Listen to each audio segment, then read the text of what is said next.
teman-teman, di sini saya akan membahas tentang perjanjian Yahwe di Gunung Sinai kepada bangsa Israel. Perjanjian Yahwe di Gunung Sinai adalah perjanjian yang memiliki tujuan untuk menciptakan hubungan-hubungan yang baru, yaitu yang pertama, Allah mengikat perjanjian dengan bangsa Israel, yang berarti Allah bertindak dalam bentuk upacara kebaktian. Kedua adalah Allah memberi hukum-hukum, yaitu hukum moral, hukum sipil, dan hukum upacara. Ketiga adalah Allah menghapus dosa.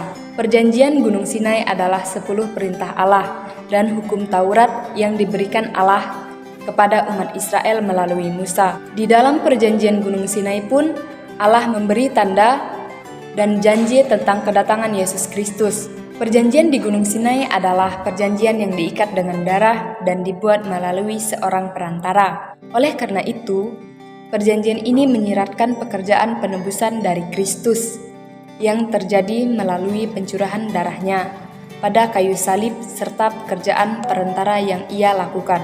Sehingga perjanjian ini merupakan perjanjian bagi seluruh generasi yang harus dijaga secara turun-temurun. Perjanjian Sinai sebagai dasar hukum bagi bangsa Israel. Perjanjian ini memberikan hukum-hukum dan aturan-aturan yang mengatur kehidupan bangsa Israel yang dikenal sebagai Torah. Torah ini mencakup berbagai aspek kehidupan dari hukum moral, hukum sipil, hingga hukum ritual. Adapun beberapa perjanjian yang berkaitan dengan perjanjian ini, yaitu yang pertama perjanjian yang diikat dengan darah. Perjanjian Sinai dalam kitab Keluaran ditemukan dalam Keluaran bab 19 sampai bab 24. Allah tidak hanya mengingat janji-janjinya kepada bapa leluhur Ibrahim, tetapi sekarang sudah menyatakan dirinya juga kepada bangsa Israel sebagai Yahwe. Di Gunung Sinai Tuhan mengukuhkan perjanjiannya dengan bangsa Israel. Ikatan perjanjian Sinai dapat juga ditelusuri melalui ide pemberi tanah kepada Israel sebagai milik pusakanya. Dalam Hosea bab 8 ayat 1, teritori yang dimiliki Israel dipandang sebagai rumah Yahwe. Di sini, Israel mengakui Yahwe sebagai pemberi tanah dan Israel sebagai penerimanya. Konsekuensinya, Israel harus mengakui Yahwe sebagai satu-satunya Allah penguasa sekaligus pemberi kesuburan hidup bagi bangsa Israel. Musa mengikat perjanjian dengan umat Israel dengan membawa semua firman Allah yang diterimanya ketika ia naik ke Gunung Sinai yang keempat kali. Musa mengambil darah dari korban bakaran dan korban keselamatan, lalu menaruh sebagian darah itu ke dalam pasu dan sebagian lagi disiram pada mezbah. Lalu Musa membaca kitab perjanjian kepada umat dan umat merespon. Selanjutnya Musa mengambil darah itu dan memercikannya ke atas mereka. Musa menyatakan, "Inilah darah perjanjian yang diadakan Tuhan dengan kamu." Penyiraman darah pada mezbah di hadapan Allah menyiratkan arti bahwa lewat darah pengorbanan, Allah menerima penebusan dan jalan bagi umat untuk bisa maju ke hadapan Allah dibuka, sehingga manusia yang berdosa telah menjadi satu dengan Allah secara rohani. Yang kedua adalah perjanjian yang dibuat melalui perantara. Sampai dengan perjanjian di Gunung Sinai diikat, perkataan tersebut menunjukkan bahwa sasaran dari perjanjian ini adalah seluruh umat Israel. Berikut adalah isi dari 10 perintah yang diberikan Yahwe kepada umatnya. Perintah ini menegaskan monoteisme, bahwa Yahwe adalah satu-satunya Tuhan yang pantas disembah.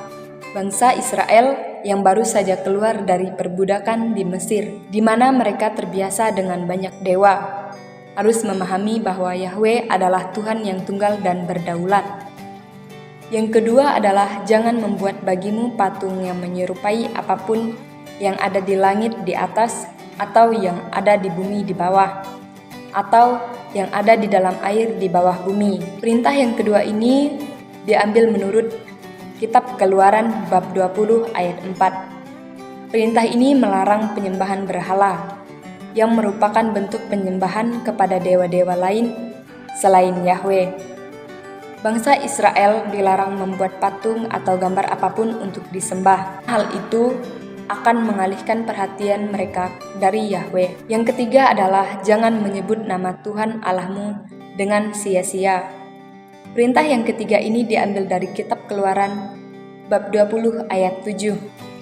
Perintah ini menekankan pentingnya penghormatan. Nama Tuhan bukanlah sesuatu yang bisa digunakan secara sembarangan, tetapi harus diucapkan dengan hormat dan dalam teks yang pantas. Yang keempat adalah ingatlah hari Sabat untuk menguduskannya. Perintah yang keempat ini diambil dari Keluaran bab 20 ayat 8. Perintah ini menetapkan hari Sabat sebagai hari istirahat dan pengudusan. Bangsa Israel harus mendedikasikan hari Sabat untuk beribadah kepada Yahwe dan merenungkan karyanya. Yang kelima adalah hormatilah ayah dan ibumu, supaya lanjut umurmu di tanah yang diberikan Tuhan Allahmu kepadamu. Perintah yang kelima ini diambil dari kitab Keluaran bab 20 ayat 12. Perintah ini menekankan pentingnya menghormati orang tua. Ketaatan kepada orang tua merupakan tanda ketaatan kepada Yahwe, dan dijanjikan berkat bagi mereka yang menghormati orang tua mereka. Perintah yang keenam adalah jangan membunuh. Perintah ini diambil dari kitab Keluaran bab 20 ayat 13. Perintah ini melarang pembunuhan, yang merupakan pelanggaran terhadap hukum Yahwe dan hak hidup manusia.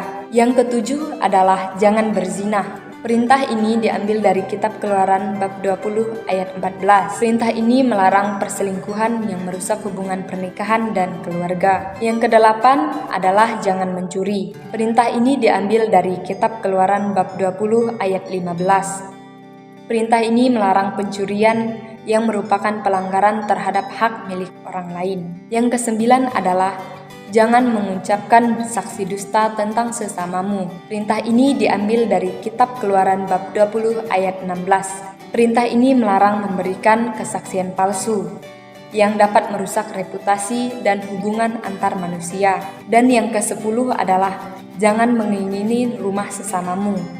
Jangan mengingini istri sesamamu atau budaknya, atau budak perempuannya, atau lembunya, atau kedelainya, atau apapun yang menjadi milik sesamamu. Perintah ini diambil dari kitab Keluaran bab 20 ayat 17. Perintah ini melarang keinginan yang tidak pantas, yang dapat mengarah kepada tindakan yang merugikan orang lain. 10 perintah ini merupakan dasar etika dan moral bagi bangsa Israel, dan telah menjadi sumber inspirasi bagi banyak budaya dan agama di dunia. Perintah-perintah ini mengajarkan tentang pentingnya menghormati Tuhan, orang tua, dan sesama manusia, serta menjaga integritas dan kebenaran dalam kehidupan. Janji Yahwe kepada bangsa Israel di Gunung Sinai dapat dibagi menjadi beberapa aspek, yaitu yang pertama, kepemilikan tanah perjanjian. Yahwe berjanji akan memberikan tanah Kanaan kepada bangsa Israel sebagai warisan mereka. Janji ini merupakan bentuk penggenapan janji yang diberikan kepada Abraham dan keturunannya.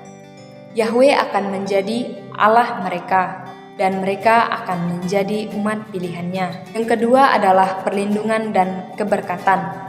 Yahwe berjanji akan melindungi dan memberkati bangsa Israel selama mereka masih taat kepadanya. Ia akan menjadi pelindung mereka dari musuh-musuh mereka dan akan memberikan mereka kemakmuran dan kesejahteraan. Dan yang terakhir adalah hubungan yang kudus.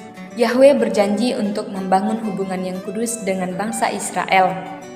Ia akan menjadi Allah mereka, dan mereka akan menjadi umat pilihannya. Hubungan ini didasarkan pada kasih dan kesetiaan Yahwe kepada umatnya. Jadi, dapat kita simpulkan bahwa perjanjian Yahwe di Gunung Sinai merupakan peristiwa penting dalam sejarah bangsa Israel. Perjanjian ini menandai hubungan khusus antara Yahwe dan bangsa Israel yang dipilih sebagai umat pilihannya. Perjanjian ini memberikan hukum dan moralitas bagi bangsa Israel, dan perjanjian ini juga meliputi 10 perintah yang merupakan fondasi bagi agama Yahudi dan memiliki pengaruh yang besar dalam sejarah agama dan etika dunia. Perjanjian ini juga menekankan pentingnya hubungan antara manusia dan Tuhan, serta pentingnya hidup bermoral dan berakhlak mulia.